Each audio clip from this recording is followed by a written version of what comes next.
here with a review of the Lego Ninjago Kryptarium Breakout set.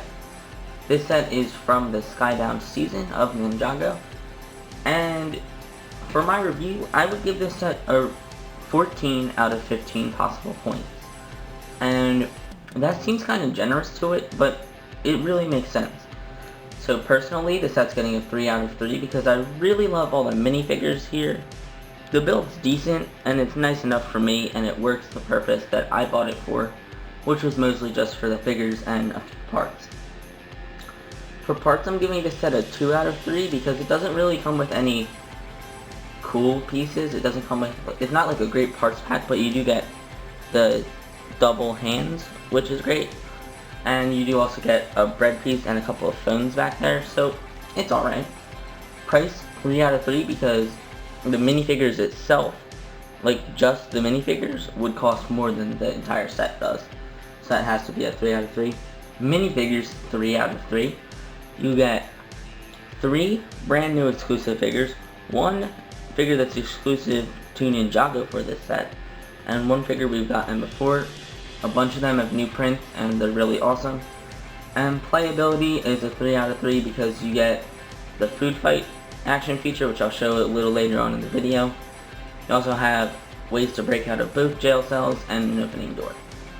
That's my review of the set. Now let's take a closer look at some of the details, starting with the minifigures. Here are the first 2 minifigures, and while some people may not find them to be special or exclusive or whatever, I find them to be such a treat. Not so much Kai, but mostly the police officer, because he uses the old 2011 police torso. I mean, just look at this torso he's got. It's not a very common torso anymore, and it just gives me a lot of nostalgia from back when I got my first ever Lego police set. So, very special minifigure for me. Minifigures are very special. You have Zane in his prison outfit on the left and Captain Soto on the right.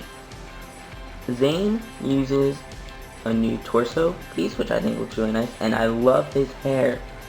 They finally did Zane's hair piece in this color. This was the first set to include it, so that's really special. Captain Soto looks good with his simulated hook for a hand, even though it's not even a hook, and his peg leg. He also has nice printing on his head. And you can see one little problem with Zane is that you do see a bit of his alternate face. There that is. So you do see a little bit of the alternate face with his hairpiece. You can see it there too. But I'm not even going to complain about that because this is so a great minifigure to get in the set. Last for the minifigures is Giant Stone Warrior. And I'm going to have to zoom in to get you a better look at him. He has 4 arms and a lot of armor on his head, which I think is good. It's nice. He uses the same torso down here as Soto did, but the upper part is all different. So let's start by taking off this helmet. Again, now you can see a little bit more detail for his face there, and the way the double arms work, if you haven't seen it before, is you just have this piece and it attaches to a regular minifigure torso. Entire set. Starting down here, we have the lunch table is what this is supposed to represent, and they have the food fight function. So all you have to do, this is basically a catapult. You just press your hand down here really quick and it will shoot off the bread. And underneath here we have a shuriken and a map to Tiger Widow's Island, which is a sticker piece. So now looking at the prison, it's basically got a cell here, and then a main entranceway. And this is an entrance gate that can be lifted up like this. And if you look here, you can hold the gate like this on the roof, so you can have that up. This just goes for another type of look. And then there's the 2 jail cells over here. There's also a catwalk up there where the policeman is standing. There's a weapon and some handcuffs over here, and a security camera up here.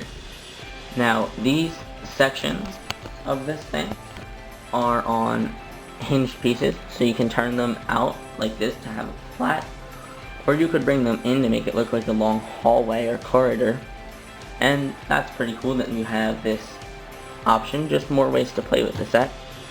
Over here we have a nice little action feature where it's supposed to represent a call booth, so you can talk to the prisoner, and you can just pull this, and it knocks the door out. It's a simple little thing, but it ends up working pretty nicely. And there's one other escape feature over here, and if you look inside of this cell, you can see they have instructions for the escape on the wall there.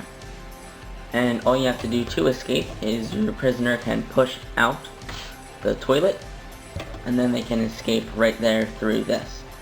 So it's good.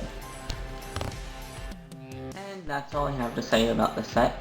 Thank you for taking the time to watch this review video. I hope you enjoyed it and found it informative, and I will talk to you again in my next video.